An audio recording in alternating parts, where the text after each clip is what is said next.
trying to wrap your head around this Medicare Advantage thing? You've probably noticed that there are different types of Medicare Advantage plans. The most common types of Medicare Advantage plans might seem familiar to you if you've had group health insurance before.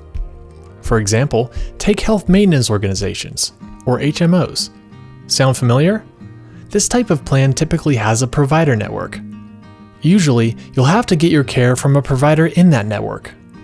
You will also have to choose a primary care provider.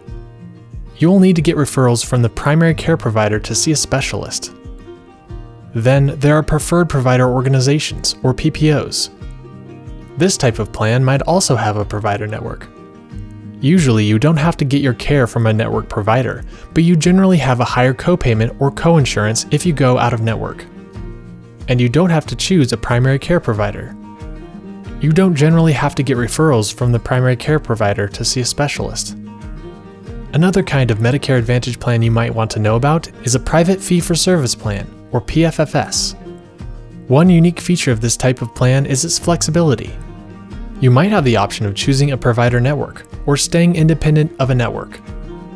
With a PFFS plan that has a provider network, you won't have to check every time to see if your doctor accepts the plan's payment terms.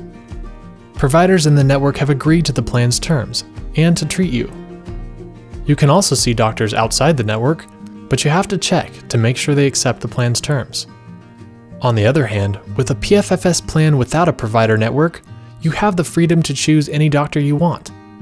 However, you will need to check with each provider before every visit to make sure they accept the plan's payment terms. Then there are special needs plans, or SNPs.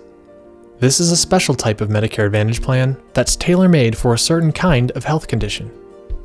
You might qualify for an SNP if you live in a nursing home or need nursing care at home, or if you have an illness such as diabetes mellitus, HIV/AIDS, stroke, cancer, or dementia.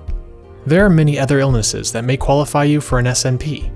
In most cases, you'll need to see doctors and specialists in the plan's provider network. Your plan will typically coordinate your care. Navigating through different Medicare plans can be complicated. At eHealth, we are here to help. If you have questions, check our website at ehealthmedicare.com.